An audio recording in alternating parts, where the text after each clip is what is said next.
Wabarakatuh. Assalamualaikum Ustaz. Assalamualaikum. Anak seorang PNS di Direktorat Jenderal Pajak Ustaz. Masya Allah. Ya. Saya sudah 20 tahun di pajak ya. Masya Sekarang Allah. saya bertugas di pengelolaan manajemen pegawai.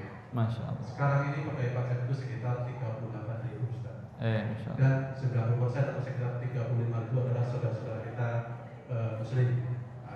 Tadi saya dengar yang nyambung pertanyaan dari ibu-ibu yang terkait tindak lanjut terkait pengumpulan pajak. Jadi sedikit cerita bahwa DJP itu mengelola 85% penerimaan yang untuk membiayai negara kita. Jadi listrik, kemudian apa yang dikonsumsi oleh rakyat ini adalah sebagian dari pajak. Kalau tadi disampaikan terkait pengumpulan pajak adalah tidak masuk surga. Bagaimana nasib kami di Direktorat Jenderal Pajak ini peserta 35.000 ini Ustaz. 38.000 tadi. 90% dari 38 sekitar seperti itu Ustaz. Kemudian yang kedua, kira-kira solusi seperti apa bagi negara kita, karena memang pajak ini adalah berdasarkan hukum buatan manusia Ustaz. Seperti apa kira-kira Ustaz. Kemudian kalau memang pengumpul pajak itu adalah tidak masuk surga, kemudian apakah pajak itu haram Ustaz? Kalau pajak itu haram, kira-kira sumber pendanaan negara kita yang 85% itu kira-kira diganti apa untuk membiayai kita? Allah ibarat. Saya waktu di salah satu kota di Jawa Barat sekitar tahun berapa? Ada rekamannya di internet ada tentang diskusi dan ceramah saya kepada sekitar 30 lebih dari kepala pajak Pratama Jabodetabek. Yang baru ketika saya sampaikan di awal, la yadkhulul jannata as-sayyibu maqsid, diriwayatkan dari Nafi bin Al-Harits, diriwayatkan Abu Daud dan sanadnya disahihkan oleh Syalbani, bahwasanya Rasulullah mengatakan tidak masuk surga para penarik pajak. Kemudian dalam hadis diriwayatkan dari Muslim tentang seorang wanita yang berzina kemudian dia bertobat, kata Rasulullah SAW, sungguh dia bertobat.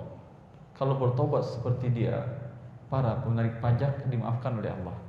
Berarti disamakan dosa penarik pajak dengan seorang wanita berzina.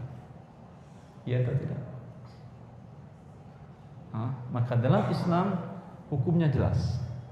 Kalau ditanyakan bagaimana nasib sekian juta, nasib Anda di tangan Allah, bukan tangan saya. Tentu akan ditanyakan juga bagaimana nasib yang bekerja di bank riba. Jumlah mereka mungkin tadi 35, dia mungkin 36. Bagaimana nasib mereka? Nasib Anda di tangan Allah, bukan tangan saya. Kewajiban saya hanya menyampaikan. Sebagaimana Allah berikan rezeki yang halal dan banyak kepada yang mencari dan yang mengerti yang halal dan yang haram, Anda juga dapat kesempatan itu untuk mendapatkan itu. Kemudian pertanyaannya, dari mana kemudian negara mendapatkan bisa untuk membangun negaranya bila tidak ada ini, sedangkan ini 70% lebih, 80% tadi dari yang tidak halal ini. Kita lihat negara yang tidak pakai seperti ini di masa Rasulullah SAW. Di masa Khulafaur Rasyidin nggak pakai ini. Dan contoh sekarang, salah satu negara di Timur Tengah, Saudi Arabia tidak ada pajak, tidak ada bea cukai, sehingga mereka warganya sangat menikmati barang-barang branded dari dunia manapun juga. Sampai mobil Anda Innova itu, kalau pengen beli yang murah jangan di sini, di sana.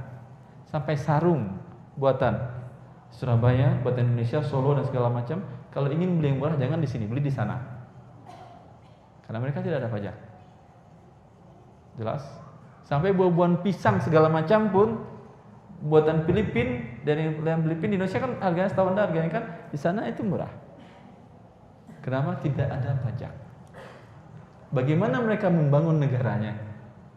Jawabannya paling dari Anda, Ustadz, mereka minyaknya banyak, gitu kan ya? Di sana mereka, saya pernah hidup beberapa tahun di sana, 11 tahun lebih sampai S2 S3, semua fasilitas negara gratis. Sekolah dari SD sampai S3 gratis.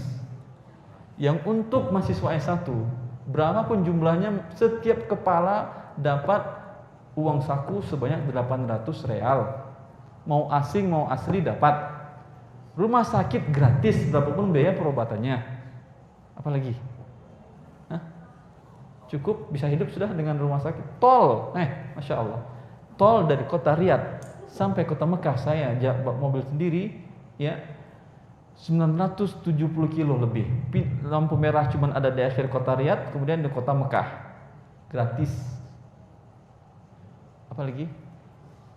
Hah? Masya Allah. Lalu kan Anda menanyakan, oh mereka minyaknya banyak, sumber daya alamnya Ustaz, minyak.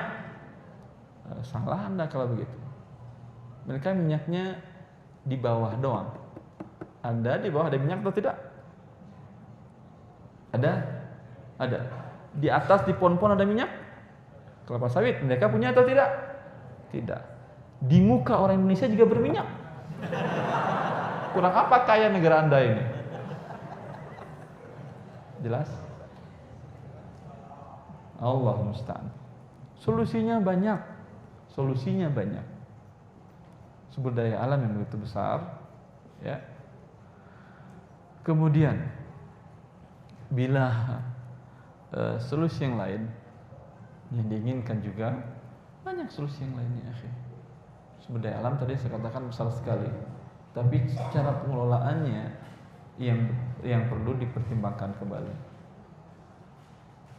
Lalu permasalahannya, Ustaz, kita yang wajib pajak, yang dikenakan wajib pajak ini berarti boleh lari dari pajak karena hukumnya haram.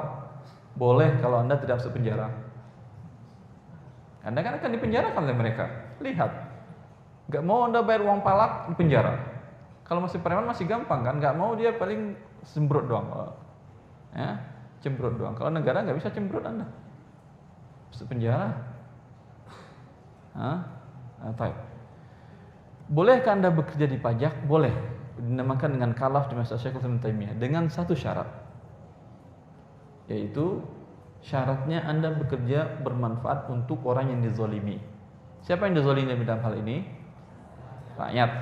Maka bila Anda memberikan laporan pajak, bila orang bayar pajak, Pak saya nggak punya uang segini-gini aja, ya udah saya terima, bebas, bisa diputihkan. Itu Anda berpahala Anda berarti menolong yang lemah, bukan membantu negara menzolimi rakyat. Tapi nggak bakal naik pangkat Anda, mungkin Anda juga dipenjara bareng mereka. Tapi kalau Anda seorang yang jujur, ada salah seorang dokter, beliau saya sebutkan namanya, pasti Anda tahu. Dan dia sudah, Masya Allah, sering dengar kajian saya, dan dia mengundang saya di salah satu kota di Jawa Barat tersebut untuk menyampaikan ceramah tentang pajak dengan para kepala pajak pertama sejak Jabodetabek. Ustaz, saya udah pensiun, tapi masih diminta oleh Kementerian Keuangan untuk menjadi pengawas pajak, karena dia dikenal bersih selama dia memegang jabatan kantor kepala bea cukai di beberapa kota termasuk di Jakarta. Bolehkah saya menolak? Kalau Anda tidak wajib bagi Anda bekerja di pajak. Lah, tadi katanya nggak masuk surga, Ustaz. Masuk surga itu kata Rasulullah. Memang ente nggak masuk surga, tapi ente wajib di pajak. Kalau Rasulullah tidak. Tapi bila tujuannya membantu yang zalim, kenapa? Bila orang bersih di pajak,